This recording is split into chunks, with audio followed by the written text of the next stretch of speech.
Hi, this is Dominika from SimplePlan.cz and I'm here with Chuck. Hi. What's up? Welcome to Prague. Thank you. So how many times have we done this? I lost count at 3, so probably 5. I like it. Many times at this point. Love Good. it. Glad to be here, excited, and always a pleasure Aw, to sit thank down you. with you. The It's best always website fun. in the world. You know? Thank you. Just saying. It's always so nice. It's always so nice to talk to you guys. So, we've been through quite a lot in the past few years. All of us have. Yeah. So, how has it been to come back on tour after the pandemic? It's been great. I mean, it was, it's been a really weird, obviously, 2 years for everybody, for us included. But at the same time, it was, it's kind of like it's a complicated answer. I think it's super exciting to be back on stage. It's really awesome to be doing what we love again, to be meeting fans and playing shows and hearing like the amazing reaction that we've been getting for the new album and playing these really, really big shows in Europe, which has been amazing. And USA was also incredibly successful tour. So I think it really made us, and Mexico also before that, like when the first real tour that we've done was also incredible and amazing and big shows. So I think it really was motivating and positive to come back to shows that were doing so well. Mm-hmm. I think it really helped to kind of remember how special this is and how lucky we are and how privileged we are. So that was, I think maybe if we would come back and everything was half empty or nobody was showing up, it might have been like, oh, well. But it really helps to see that people seem to have really missed music, shows, and hopefully missed us, our band, and us touring. And it's a really good feeling. Makes us feel very lucky. And but at the same time, if I go back, it was nice for a little while to have a break, because for 20 years we really never had taken one. So it was kind of like, it was nice to be home. And I think in the beginning, I think we were a bit, I mean, like rightfully so, like a bit apprehensive about going back and traveling again, and especially in the era of COVID and all that stuff, and how that makes touring so much more complicated. Mm-hmm. So I think we were a bit scared to like be away from our families and everything, but we're finding ways to do it, you know, in a way that's more sustainable. Yeah. Like we don't tour as long as we used to, and we go home more often, and we bring our families more because we want to be Makes with them, sense. you know. So. Yeah. Yeah, that's a long answer. It's going well. That's fine. That's perfect. I like Lots of long details. answers. That's why we're interviewing Chuck, right? Well, yeah, here's the thing with me. You don't get the most concise answers. Yes, but But- they are long and they're not one-word answers. There you go. So there's that. That's It's a trade-off. Right, so the last time I saw you, Mhm. it was right before the start of the pandemic. It was in London. February 2020, right? It was the Valentine's Day show in in London. London. Yes. The last show we played, basically, except Almost. Brighton. Yeah, it was like Brighton, yeah. Before the pandemic. Before the pandemic hit. And you and I talked, and I remember that back in the day, or at that point, you guys were in the process of finding a new record label. Mm-hmm. And obviously we know now that eventually you decided to become independent and release the new record independently. Yeah. So what made you decide to release it independently? I think it felt like it was time for us, and it was a moment in our career where it felt like it was the right timing. It felt like it was time for us to kind of take ownership of our music and of our career, and not. I mean, I would say that we've always felt like we had ownership of our career and all the decisions. We've never had, to be frank, we never had a bad experience with a major label the way that a lot of bands have in our scene and like the alternative or pop punk world. There's a lot of like horror stories. We've really never felt like that. We felt like we got signed because the label liked who we were, and they also understood that we really had like a strong sense of who we were. And they loved that, and they just told us, go and run with that. You know what I mean? So, but at the same time, it's a new era of music, and we just felt it would be cool to try it and see how it goes, and to be in charge of everything. And turns out it's a lot of work. Yeah. It's a lot more work than we ever thought it would be, and there's pros and cons to it. I don't know what we're gonna do next, but for this record, it felt like it was the right thing to try. So we'll see where it takes us. Good. Well, congratulations. I think that's Thank a you. great step, and obviously it opens you different options. Right. Yeah. It's super interesting. It's like we're always trying to learn and always trying to do things that will hopefully teach us something, and so that's the way we approached it, and it's been fun. It's been interesting. We'll see what we do next time. I'm not sure if we're gonna keep doing things this way or if we'll evolve into something else. We'll see. What would you say was the biggest change or challenge since you have become independent? Well, I would say that we're a band that has a global, like we've been very lucky. We have a global audience, a global fan base, and we've been used to. And now I don't want to get too technical here because maybe some people will be like, "Well, what is he talking about?" But we've always been used to having a network of people like all over the world that would help us promote our songs and our music. In some countries that like Southeast Asia or here in Czech Republic, we had like basically boots on the ground. Like we had all these kind of soldiers that were going out and like we're trying to get people like to spread the word about our band and our songs and our records. So when you go independent, you don't that sort of built-in system or network is not necessarily there, and you have to go out and try to find people to help you in every places, and that's more challenging, because there's cost to that and all that. So it was a bit tough, and it's really important for us to be a global band that goes and plays everywhere and really reaches people in all parts of the world. We don't just care about USA or Canada or England, like we really want to be a band that is global. So that's probably for me, I think the biggest challenge is also not having like an outside opinion to like contemplate, or even, and that's gonna sound funny, but not having a common enemy in the band. Oh, interesting. Because like when you have like the label and let's say you send them the music and you're so proud of it and they don't get it or they don't like the like, oh, we want to go with this single, and oh no, we think this one, and like it kind of unites the band sometimes when it's like us against them. You know what I mean? And when it's only you and you have to make all the decisions, and you don't have this sort of enemy. Yeah, kind of, I guess, like antagonist. It can be like you're kind of like it's all you, and like you have to make all the decisions, and like you don't have that kind of useful kind of situation where it's like you can kind of get really united about something. Yeah. So you definitely lose that, and all the decisions come from you. So like, let's say you want to make a music video. Okay, well, how much we're gonna spend? And normally you have like this. The label will say, well, we have this much, and the band will say, we want more, and then they'll say, okay, we'll give you a bit. Now it's like you just have to look in the mirror and say how much we want to spend, and that's a complete different perspective, and it's it's very different. Like you constantly have to put up your own money to like record the album, make the videos, like do promotion, whatever. Like, so it's a complete different mindset. And also you don't know, right? There's a risk. You don't know how people will stream the music, if it will be successful or not. So you're constantly taking risk. And for a label to take risk, well, they got like 50 artists. So, if one doesn't work, okay, they have the other one that pays for it. But for us, we only have one band. So I think it requires you to have a lot more, to bet on yourself a lot more, which can be a bit more scary, I guess. I feel like I've always seen you sort of like the secret manager of the band, because like you do everything. Like, let's be honest, you do everything. Even if somebody thinks that you have people to do stuff, we know that you actually are the one involved in like creating the videos and that sort of thing. Do you feel like after you've become independent, you have more work to do? Yeah, you do. You do, because but I'm going to preface that by saying that we do have a great team that is super helpful. We have like our management for 20 years are called Coalition Management. They've been awesome.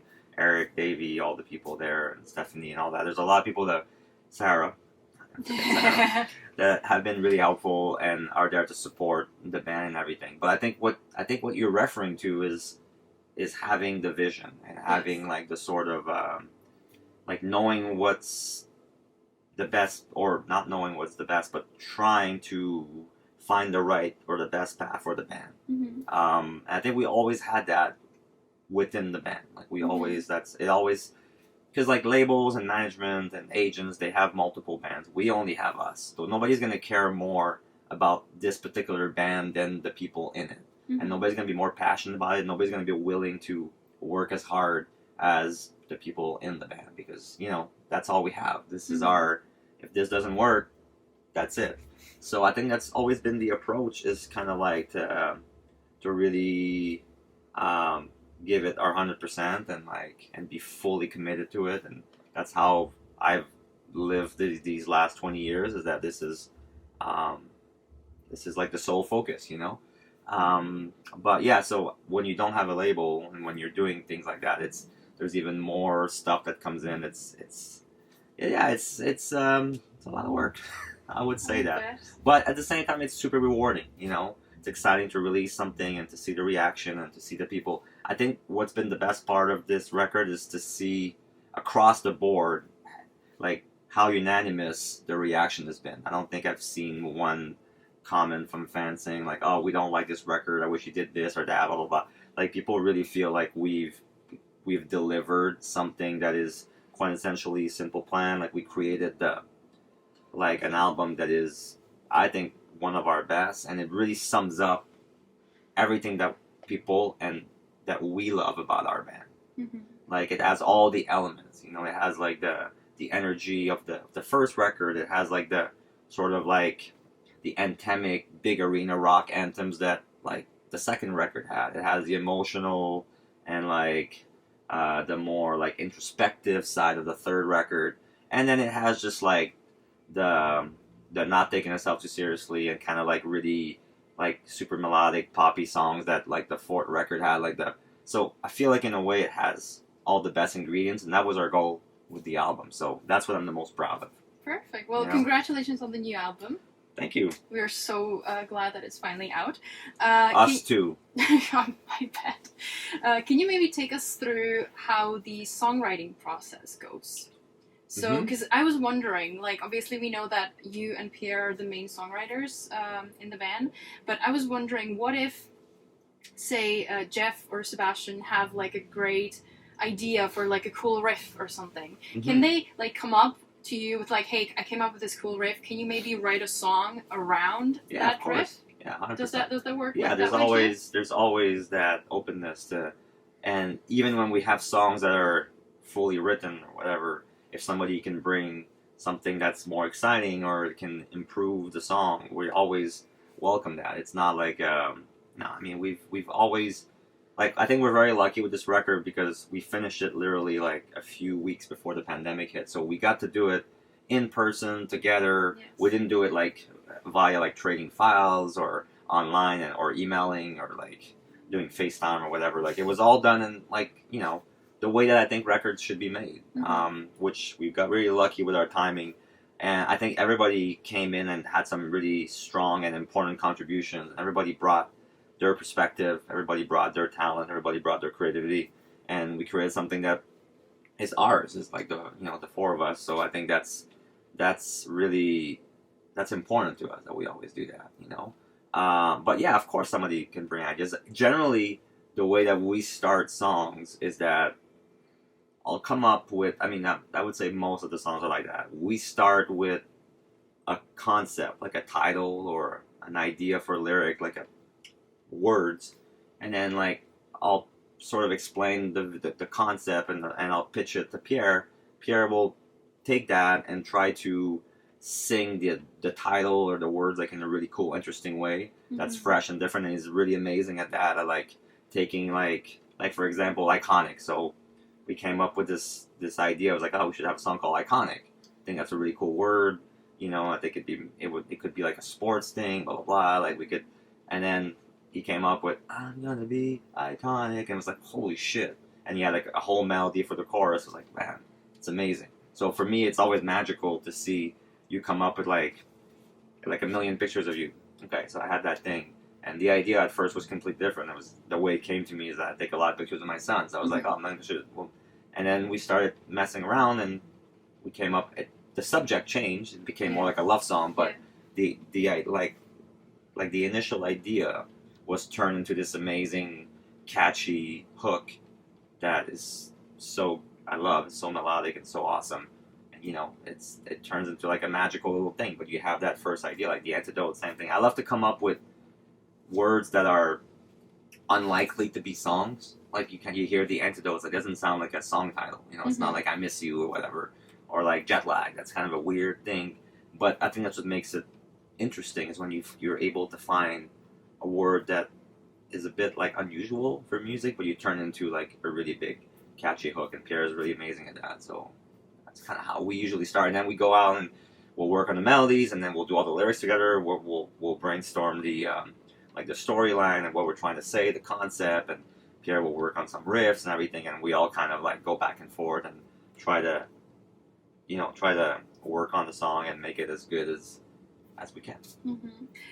You kind of answered another question that I sort of had, okay. Because I've this whole thing of you coming up with the words sort of came up in an interview that Travis Clark did with Alternative Press, and he mentioned. See, I'm not lying. Yeah, he mentioned that you always come up with like a list of sort of titles or like words, and I thought that was amazing, and like I was wondering like where you get inspirations for these words. Like, do you just turn on the TV and there's like a word that you find, or do you read book and there's something? It's all of that. Yeah. Newspaper. I read a lot, so I like reading. So whenever I read, I try to, especially like now, like we're not really into a songwriting mode, so I still will like catch myself like, oh, I like that word, I'll write it down. So I keep like a thing on my phone, like in the notes. I just write song titles, ideas, and I just write a whole bunch of stuff. Even if I'm not sure if it's going to be great or not, I just write it down. You never know. But I'll read newspaper, books. Back in the day, like I used to just watch movies, but with the only point, I didn't really want to watch the movie. I just wanted to listen to something that was interesting. That was like, oh, that's a really cool expression. That sounds like something that could be a song, or even just conversation. Like sometimes I'll talk to people. I remember like even sometimes something that I'll say. Like I was talking to someone, I was like, oh man, like that's 20 years ago. Okay. But I remember like something bad happened. I was like, oh, God must hate me. I was like, oh wow, that's a really cool song. And that's how. And I just wrote it out. Here. Yeah, I was on the phone having a conversation with someone. I was like, oh man, like I was kind of joking. I'm like, that's cool. So sometimes you just say something and you go like, oh wow, that could be interesting. Just write it down, and then months later you can be like, so we'll start, and with Travis, like we work a lot with Travis and Pierre on this one, and me, and we would come up and we would start with that. We would start with like, oh, I'm thinking like this one, and sometimes I'll say like 25 ideas, and they only like one. It's like, okay, all right, cool. But you just gotta, the more ideas you have, the more chances they have to turn into a song. So indeed. So how exactly do you choose who to work with when it comes to songwriters? Because you worked with quite a lot of songwriters in the past. Right. Like, what specific qualities do you look for in an well, additional songwriter? We actually changed our approach because, like, on the fifth album and the fourth album, we were working with a lot of people, and that came from working with this guy named Pete Gambarg, who's our A&R, who was our A&R at Atlantic Records, and his whole thing is to throw you in with different people. That's really how he believes about, and we've never really done that before until the fourth album. And when we met him, because we used to have this other guy that was like the A&R, which like an A&R is somebody that kind of helps you shape the record in some ways. And the one we had before was really hands off. It was like, you guys do what you do and go ahead. I love everything you guys do. It's all good. And Pete's complete different approach. He's like, okay, like you guys need to like get back to your sound, and we're gonna put you in with a bunch of people. And we were like, you know what? We've never done this. It's been 15 years that we're in a band. Or 10 years at the time. I think it's okay because it was a bit taboo before to write with other people. Now it's like everybody's doing it. Like literally everyone's doing it. It's pretty. I don't think there's anybody. Just write songs on their own. Or just one person or two people. Like, it really feels like people, at some point, especially 15, 20 years into your career, like, you've said a lot of things already, and you've some things that feel really maybe cliche to you, feel super fresh to somebody from the outside, and they're like, and they might, like, you might have something great, but you don't realize you have something great. So having somebody else there, and also, like, Pierre and I we get stuck sometimes, like, wow, we're not sure what to do, where to take the song, or we're not sure, like, how to finish the second verse, and having somebody else there, like, having the energy of having somebody else that's where it's all new for them. Like writing with Simple Plan is like it's exciting, it's cool, and it's like they really want to come in and like help you. It can really unblock you, you know. So anyway, on the fourth and fifth record, we worked with a whole bunch of people, and what was kind of weird sometimes is that when you work somebody for the first time and you just meet them for the first time, you don't want to. It's sometimes it's a bit awkward to be like, we don't really like this, or like so you end up finishing a lot of songs that you don't necessarily like. You kind of know they're not right for your band or they're not gonna work, but you want to be polite and you want to be nice, and so you kind of like finish the song, right? So, but that wastes a lot of time. So, like, we wrote like 75 songs and went for the fourth record, but we already knew like at least 25 of them. We were probably not going to use them. So, on this album, we decided to take a different approach. Instead of working with like 40 different people, we said we're going to work with 3 or 4 key people that we really love and that we've had success in the past or that we really connected with. So, Travis was one of them. We like his songwriting. Like we love a lot of the We the King song. We did Warped Tour with him in 2018, and we talked about like, hey, we're making a record. We should try to write together. And the first time we got together, we just like it was like, bam, wow, it really worked. It was like he was the perfect complement. Like I would say most of the ideas would start with Pierre and I, but he would come in and like really shape them and form them with us, and it was really awesome. We had a really great partnership with him. And then this guy Andrew Goldstein was another one that we really got along with. We wrote The Antidote with him. We wrote A Million Pictures of You with him, and maybe another one. But anyways, it escapes me now. But it's okay. And then we work with Nate Company, which we've done some stuff before on the fourth record with him. We became really good friends. He comes from a really punk rock, pop punk background, so he gets it. He's just so nice, and so we wrote like "Wake Me Up When This Time Is Over" with him. We wrote "Best Day of My Life." So, anyways, awesome dude. So instead of like working with tons of people, we said we're gonna work with 3 or 4 key people, and that really helped. That made it so much fun because we were not uncomfortable. We were friends, and we could say like after like an hour, like, you know what, that's not good enough. We're not gonna use that. Let's just scratch that and start over. And with people that you don't know, it's a lot harder to do that. With people you know, it's like, okay, all right, cool, let's do it. And then like and then we just knew what we were aiming for, and I don't know, it was really more pleasant, and we still had the same sort of like creative input from people, and it really helped us, but it wasn't like, I don't know, I felt like it was, I don't know, it's just easier, better. And I think the result kind of speaks for itself. Like we really came up with what I think is our best record. So probably gonna do that again next time, where we're gonna work with a few key collaborators and not like with trying to try everybody in the whole world, you know. Well, at least you know who to work with now. Exactly. We found like I mean, I'm not saying we're never gonna work with anybody else, but we found like a core team that really feels like they get it and they love working with us. We love working with them. So. Good, that's good. So I have a very hard question, so I might be reading this for a little bit. So I've been on YouTube, and I was going through some of the comments. Not YouTube. No, it's fine. And I think it was under either Ruin My Life or The Antidote, I'm not sure. And there was this one comment that caught my attention, and it was really interesting. So some very attentive fan brought up this idea or realization that he's noticed this sort of like a thematic shift of you guys' lyrics over the past few years. So while in the past you used to sort of write songs about like how somebody's hurt you, how you feel down, how everybody's against you and everything, now it sort of more focuses on like looking towards the future and sort of finally being in a place of like happiness and like being content in your life. And obviously I guess that must have something to do with maturity, like everybody matures and that sort of makes sense. But do you feel like that's a correct assumption to sort of view that as sort of like a shift where yeah, I can see that. I mean, I think we always had really hopeful lyrics, you know, but I think maybe well, you write when you're 23, 22, 21 years old, and when you're, now we're in our 40s, so it's going to be a different perspective.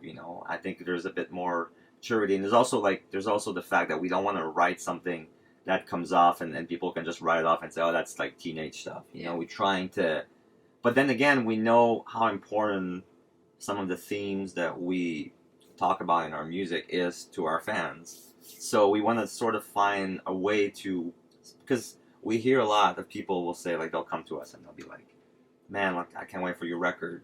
I really need a Simple Plan, like a new Simple Plan album in my life. And at first you hear that, you go, okay, whatever. But then you hear it often enough, or you read it in social media, so many times that you start to understand that for some people, music is really this lifeline that really helps them, makes a big difference in their lives. And you start to feel, I don't know if it's, well, I think it is a bit of a responsibility to deliver something that will hopefully touch people and like affect them and help them if they're struggling. So,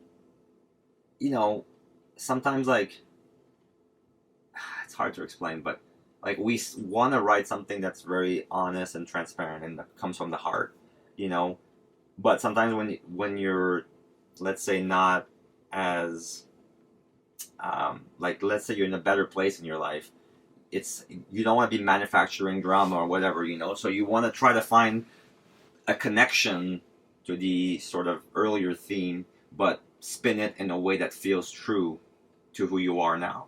Which I think is like, hey, we went through some tough times. Life wasn't always easy. We had some difficult moments, but we struggled through them. We powered through them. We found solution. And now, look, this is what can happen. Things can get better. And there's always hope, and there's light at the end of the tunnel, and things can get better. And so I think I feel like that's always been the underlying message of our band. But maybe it's clearer a bit now, what we're trying to, and it's not every song, but like there is this core message that like, hey, things are tough, but if you stick with it, things will get better, and you will look back and you will be grateful for these difficult moments because they will make you a more resilient and stronger person. They'll make you who you are now. And that's kind of like the essence of a lot of the songs of this new record. In lots of ways. So yeah, I think that's a good observation that the person made, and I think we're conscious of it, and also it's kind of boring to just write about if things are going well or whatever. And I mean, look, no matter how successful the band is and you have kids and families, like, you still go through some difficult moments, some moments of self-doubt, some moment of like insecurity. In fact, sometimes having these new responsibilities can bring a lot of issues and drama, or I don't like the word drama, but they can bring in some difficulties, you know what I mean? So I think that always find it interesting that when people will criticize a band saying, oh, that's too juvenile, or that's too, I think there's no age for struggling. And like, if you break up at like a breakup at 16, it's different than getting a divorce at 40, but it's still the same, like, human emotions. You're still having to deal with being rejected or being like feeling not good enough, or and you still struggle with a relationship with your parents even as you get older. I mean, hopefully it gets in a better place, but there's still these things that define you that come from your childhood. So I just feel like, in general, no matter how old you are, you still feel like, I still feel I'm different, but I still feel very similar to how I was when I was younger. And I guess we're trying to write songs that can be like relevant to who we are and our age and where we're at in the world, but at the same time that can still hit home and connect with people of all ages that are going through different, like, that might not be in the same position that we are, which is, being in a band and touring, and that's kind of boring. We don't want to write about that. We want to write about more like the human condition and like that. All the emotions that people feel. So it's trying to find the right angle or the right perspective, and still being honest to who we are, but also connecting with people. So that's the difficulty of being in this band, and I hope that we are able to figure it out, and that people like hear this and feel like doesn't feel contrived. It doesn't feel like they're just like going through the motion and like writing song because they have to, Yeah. but it feels truthful and real, and it feels, but it also connects to whoever's listening personally, you know. Definitely, and that sort of relates to my next question, because one thing I wanted to thank you for on this record was the fact that you sort of brought up to light the topic of mental health on this record. Of course, I'm talking about the song Anxiety that you put on this record, and Pierre himself has spoken in many interviews now that he has been struggling with some mental health issues, with some anxiety, if we say, in the past. And obviously it's a very tough topic to write about, I bet. So I was wondering, how did you approach writing about such a sensitive subject, knowing that Pierre has gone through it?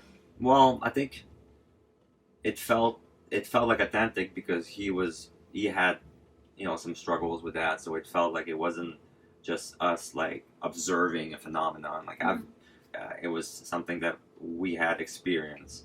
For me, it was a bit more of a social observation that I just see so many people are dealing with that. I've been, knock on wood, been lucky to not really. I mean, I think we all have anxieties in some way that about tons of stuff, and I don't think anybody is like prone to anxiety. Well, I would say I don't think anybody is like protected against it. Like everybody will probably at some point in their life experience it at different levels.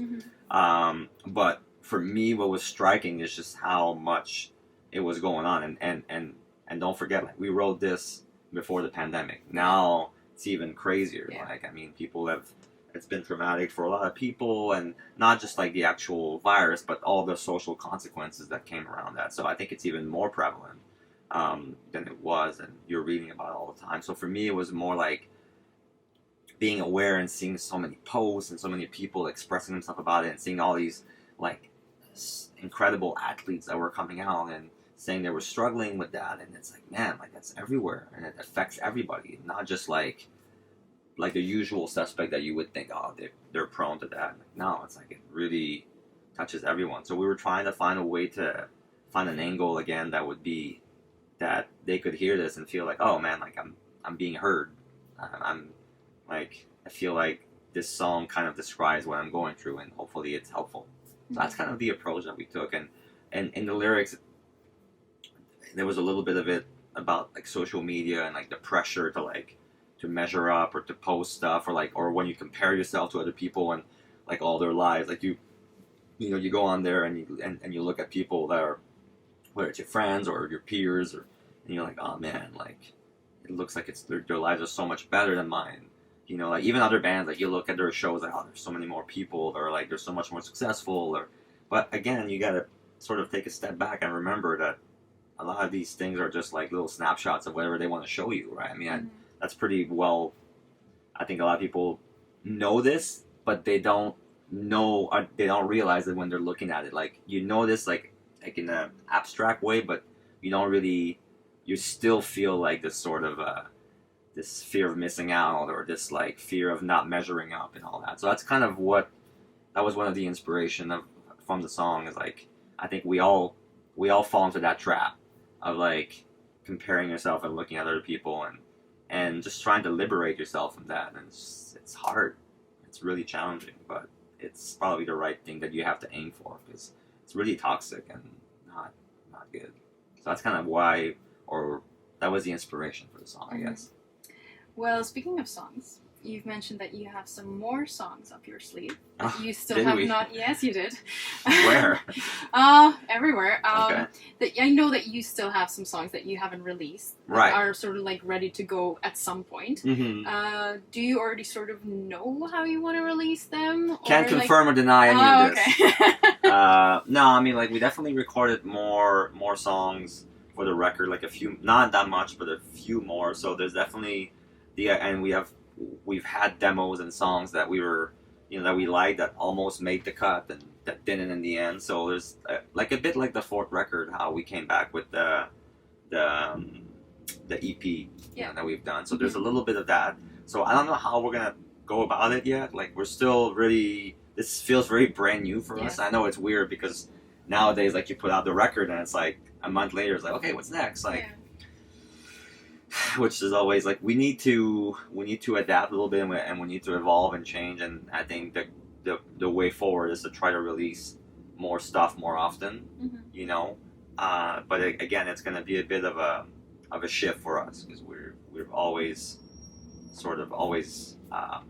taken our time with albums and. But I think we need to. We all want to try to evolve a bit more and try to release more stuff more often. Yeah. Are we ready to go? Oh, okay. Sorry, sound check. Okay. You have a last question? I have a last question. Okay. So this tour is obviously a Sum 41 tour, and you guys are sort of like opening. So I was wondering if you could sort of like let us know if we can expect hopefully some headlining tour in the future. Yeah, of course. We love playing longer shows and we love headlining. I think on this record, the approach that we took is trying to. You changing the light? Oh shit! Oh God, I'm sorry. Sorry, guys. I don't even know how I did that. No, with color. That's fine. There was a Okay. yellow That's one. good. But it's All right, okay. so I'll just pick up there. So yeah, like of course we love playing our own shows and headlining and being able to play longer. I would say that on this tour and on this whole approach to touring, because of the pandemic and because people haven't been going to shows for a long time and because there's a lot of people that are going through tough times with money and it's hard for them to afford to go to shows, we wanted to try to put together like packages that really offered a lot of great value. And I think the Sum 41 Simple Plan tour in the US, which was a co-headlining tour, really did that. Like people they wanted to be there because it was a special event. It might never happen again. It was one of those things where they just, I don't know, we want to create something special. And same thing with this. I mean, like, yes, it is kind of like a support, but I would say, I think we bring a lot to the table, and there's a lot of people that are coming to see both bands, and that's been really great. And we get to play an hour.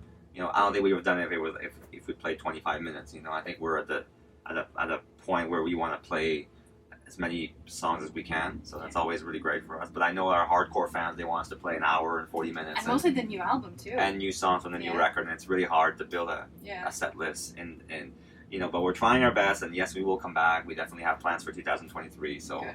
And all over the world, and Right. Well, thank you so much for taking the time. My to talk pleasure. to Thank me. you. Always Thank you. really fun. Always Thanks for a the good great time. questions. Thank you.